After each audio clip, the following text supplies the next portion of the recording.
سامعین و ناظرین، انفیکشن کنٹرول سوسائٹی آپ کی بہتر صحت کے لیے اور آپ کو پرابلم سے بچانے کے لیے مختلف ویڈیو کے سلسلے کو جاری کیے ہوئے ہمیں امید ہے کہ آپ اس سے بہت فائدہ اٹھا رہے ہوں گے۔ یقیناً ہم تو اٹھا رہے ہیں، اس لیے آپ سے بھی چاہتے ہیں کہ آپ فائدہ اٹھائیں اور اپنی صحت کو بہتر بنائیں، اپنے جسم کو متوازن بنائیں اور اچھی طرح سے لائف گزاریں، خوش اور خوشحال، بیماریوں سے بچا کے۔ تو ہم آپ سے جس سلسلے میں گفتگو کر رہے تھے وہ ہے موٹاپا یعنی اوبیسٹی، اور اس کے لیے ہم ورزش کی بتا رہے تھے کہ ورزشیں کیسی ہونی چاہیے اور اس سے کیا کیا فوائد ہوتے ہیں۔ اب ہم آپ کو بتائیں گے ایروبک یا ہوائی ورزشیں۔ اس میں ایک ڈاکٹر صاحب کا بیان ہم آپ کے سامنے پڑھ کے سناتے ہیں، بتاتے ہیں کہ موٹاپا بہت سے لوگوں کی طرح میرے لیے بھی ایک مصیبت بنا ہوا تھا۔ سب کی طرح میں نے بھی اس سے نجات پانے کے لیے پرہیزی کھانے بلکہ نیم فاقہ کشی کی راہ اختیار کر لی۔ عرف عام میں اسے ڈائٹنگ کہا جاتا ہے۔ میں نے بھی اس پر عمل شروع کر دیا، لیکن کئی ماہ اس نیم فاقہ کشی کے طریقے پر عمل کرنے کے باوجود میرے جسم پر کوئی اثر نہیں پڑا۔ یہ صورتحال دیکھ کر میں نے ڈائٹنگ کو خدا حافظ کہا، کیونکہ جب اس اذیت کا کچھ فائدہ ہی نہیں تھا تو پھر اس کا جاری رکھنے میں کون سا کار ثواب تھا۔ یہ بیان برطانیہ کے ماہر فزیشین جیوفرے کینن کا ہے۔ جیوفرے کینن کا یہ بیان مارننگ نیوز میں چھپا ہے، جس میں انہیں دل کھول کر ڈائٹنگ کو برا بھلا کہا ہے۔ ان کے بیان کے مطابق موٹاپا کم کرنے کے لیے ورزش سے بڑھ کر کوئی طریقہ کار نہیں ہے اور نہ کوئی طریقہ کارگر ہے۔ یہ کہتے ہیں کہ ڈائٹنگ کے برخلاف جس میں انسان تھکتا اور کمزور ہوتا چلا جاتا ہے، ورزش سے اس میں توانائی میں اضافہ ہوتا ہے۔ شرط یہ ہے کہ ایکسرسائز صحیح قسم کی جائے، یعنی ایکسرسائز صرف دوڑ لگانے سے توانائی اور صحت میں اضافے اور وزن میں کمی کی رفتار تیز ہو جاتی ہے۔ جسم کا نظام تحویل یعنی میٹابولزم تیزی سے کام کرنے لگتا ہے، جبکہ نیم فاقہ کشی میں یہ نظام سست پڑ جاتا ہے۔ ورزش کی ایک اور خصوصیت یہ ہے کہ اس سے نہ صرف یہ دوران ورزش تحویل کی رفتار تیز رہتی ہے، بلکہ ورزش کے بعد بھی یہ رفتار بعد میں کافی دیر کے لیے برقرار رہتی ہے۔ لہٰذا اگر آپ 10 منٹ جاگنگ کرتے ہیں تو اس سے آرام کی حالت کے مقابلے میں آپ کے جسم میں 90 سے 120 تک زیادہ حرارے خرچ ہوں گے۔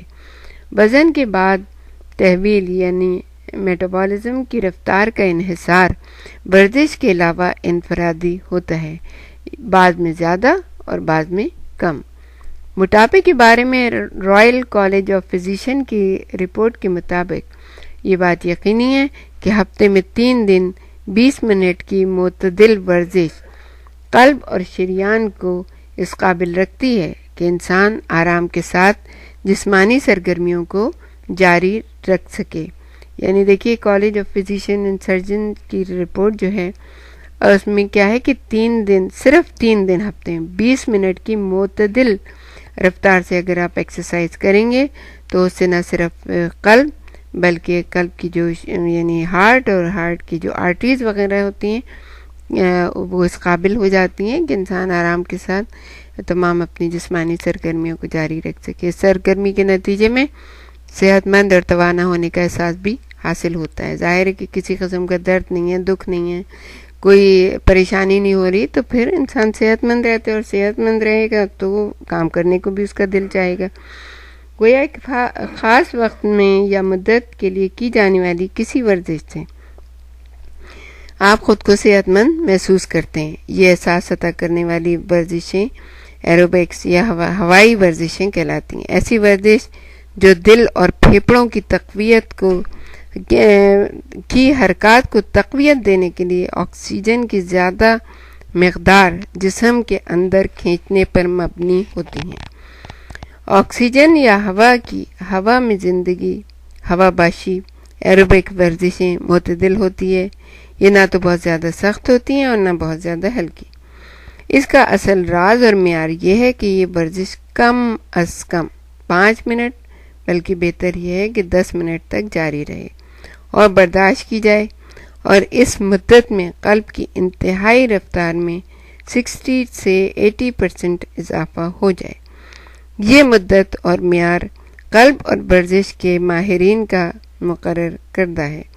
60% سے کم اضافے والی ورزشیں ایروبک ورزش کے زمرے میں نہیں آتی ہیں، یعنی اگر آپ کے قلب کی انتہائی رفتار 60% سے کم اضافہ ہوتا ہے تو یہ ایروبک ورزش نہیں ہے۔ ان ورزشوں میں بعض اوقات ترقی ایک سطح تک برقرار رہتی ہے، پھر اس میں یک اضافہ ہوتا ہے، یعنی آپ مزید ورزش کے متحمل ہو جاتے ہیں۔ اس لیے یہ ضروری نہیں ہے کہ آپ کی قوت برداشت اور ورزش کرنے کی رفتار مسلسل بڑھتی جائے۔ اس قسم کی ورزشوں کے تربیتی پروگرام میں بالعموم یہی غلطی ہو جاتی ہے۔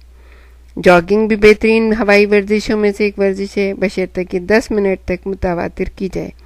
اس کے علاوہ یہ انتہائی سستی ورزش ہے جو ہر شخص سال بھر جاری رکھ سکتا ہے۔ ابتدا میں کچھ فاصلہ دوڑ کر اور کچھ فاصلہ چل کر طے کرنا چاہیے۔ اس طرح تیراکی بھی اسی قسم کی ورزش اور فوائد دے سکتی ہے، بشرطیکہ کہ اس انداز میں کی جائے کہ اس سے پورے بدن کی ورزش ہو۔